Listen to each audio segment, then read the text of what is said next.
ఇప్పుడు lab report విస్తుగొలిపే వాస్తవాల్ని బయటపెట్టిన తర్వాత ఒక్కసారిగా అందరి దృష్టి ఈ లడ్డు గురించి వెళ్ళిపోయింది.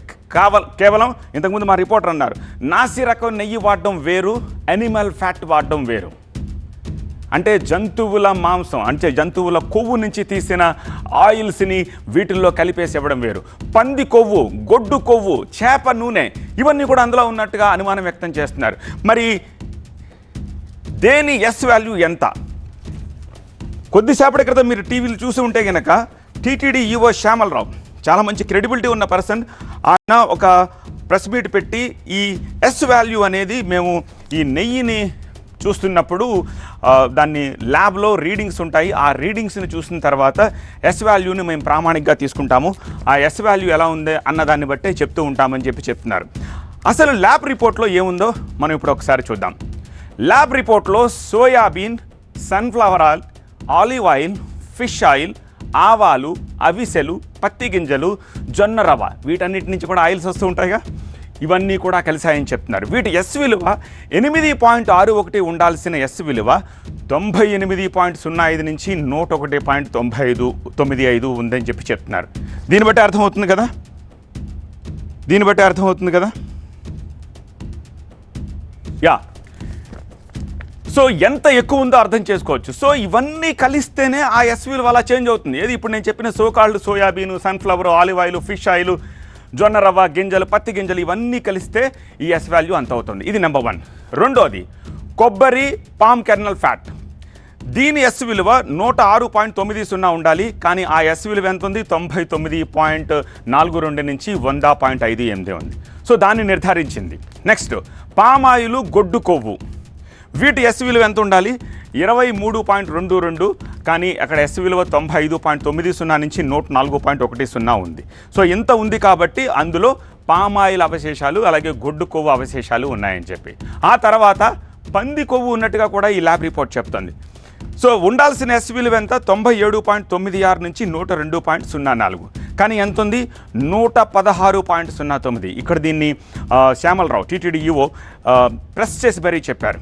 102 ఉండాల్సింది 116 ఉంది, విచ్ మీన్స్ పంది కొవ్వు సైతం ఆ ఆయిల్స్లో వచ్చింది అని చెప్పి ఆయన చెప్తున్నారు. నెయ్యి నాణ్యతకు అసలు ప్రామాణిక విలువలు ఏంటి? ఎస్ విలువ 20.332 ఉండాల్సిన ఎస్ విలువ 95.56 నుంచి 104.32 ఉంది. అంటే ఎంత పెరిగిపోయిందో చూడండి. ఈ రిపోర్ట్ని బట్టి చూస్తే నెయ్యిలో ఉండాల్సిన ఎస్ విలువల్లో ఎంత తేడాలు ఉన్నాయో మనకు అర్థమవుతుంది. ఒక్కసారి టీటీడీ ఈవో ఈ ల్యాబ్ రిపోర్ట్ బయట పెట్టినప్పుడు ఏం మాట్లాడారో చూద్దాం. లార్డ్ అంటే పిగ్ స్కిన్ కింద ఉండే ఫ్యాట్, పిగ్ ఫ్యాట్ అనుకోవచ్చు. అది లార్డ్ అనేది వాల్యూ ఆ టెస్ట్ చేస్తే 116 వచ్చింది. ఉండాల్సింది ఎంతంటే 102కి కింద ఉండాలి. It should be below 102, but it is above 102, which means that it is adulterated with lord also. Next is palm oil and beef టాలో, ఇవి రెండు ఉంటే 95కి పైన ఉండాలి value. The value should be about 95.9, but the value is 23.22, which is abnormally low. తర్వాత coconut and palm colonel fat ఉంటే దాని value 100కి కింద ఉండాలి, బట్ ఈ వాల్యూ 106 ఉంది. ఓవరాల్గా 20 ఉండడం అనేది చాలా అబ్నార్మలీ లో. అండ్ ఈచ్ వాల్యూ చాలా తక్కువ ఉండడం, బియాండ్ రేంజ్ ఉండడం అనేది ఇది ఒక కంటామినేషన్ కాదు, అన్ని రకాల పదార్థాలు, యానిమల్ ఫ్యాట్స్ ఉన్నాయనేది ఈ రిపోర్ట్తో అర్థమవుతుంది.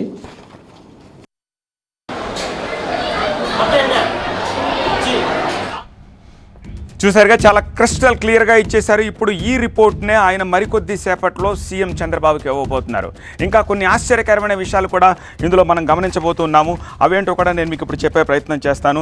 నిజానికి అసలు ఈ నెయ్యిని సేకరించే ప్రాసెస్లో భాగంగా బోల్డ్ అన్ని రూల్స్ అండ్ గైడ్ లైన్స్ ఉన్నాయి. అదేంటంటే 800 కిలోమీటర్లు, అంటే తిరుమల తిరుపతి దేవస్థానానికి 800 కిలోమీటర్ల దూరం కంటే ఎక్కువ ఉన్న చోట నుంచి ఈ ప్రొక్యూర్మెంట్ చేయకూడదు అని చెప్పి. అంటే నేను అమెరికా నుంచి తెప్పిస్తాను, మలేషియా నుంచి తెప్పిస్తాను, సింగపూర్ నుంచి తెప్పిస్తానంటే కుదరదు. ఒక లిమిట్ పెట్టుకున్నారు, 800 కిలోమీటర్స్ లోపు సేకరించిన నెయ్యి మాత్రమే వాడాలి. అనేక కారణాలు ఉంటాయి, ఎందుకంటే పెరిషబుల్ థింగ్, పాడైపోతుంది కాబట్టి. దూరం నుంచి వస్తే మళ్ళీ దాన్ని ఫ్రీజ్ చేయాలంటే అందులో కెమికల్స్ కలపాలి కాబట్టి, ఇవన్నీ ఉండకుండా స్వచ్ఛంగా ఉండాలి కాబట్టి తొందరగా ఇక్కడికి వచ్చేలాగా in and around, that is the reason మన కర్ణాటక కానీ తమిళనాడు కానీ సోకాల్డ్ ఈ ప్రాంతాల నుంచి మాత్రమే ఈ నెయ్యిని ప్రొక్యూర్ చేస్తూ ఉంటారు. అలాగే ఈ నేతిని సరఫరా చేసే కంపెనీలు ఎక్కడి నుంచి పాలను ప్రొక్యూర్ చేస్తున్నాయి అది కూడా చూడాలి. అంటే చక్కటి వాతావరణంలో పెరిగిన ఆవుల దగ్గర నుంచే తీసుకోవాలి తప్పితే మనం ఫామ్ చేసి వాటికి ఇంజక్షన్లు ఇస్తూ ఉన్న నెయ్యిని, సో ఈవెన్ ఆ సర్వేలెన్స్ కూడా ఉండాలని చెప్పేసి చెప్తుంది. అలాగే టెండర్లలో ఎవరైనా తక్కువ ధరకు కోట్ చేస్తే ఇంత తక్కువ ధరకి ఎలా ఇచ్చేస్తున్నారు వీళ్ళని అనుమానించి శంకించి ఆ దిశగా కూడా ఎంక్వైరీ చేయాల్సిన అవసరం కనిపిస్తోంది.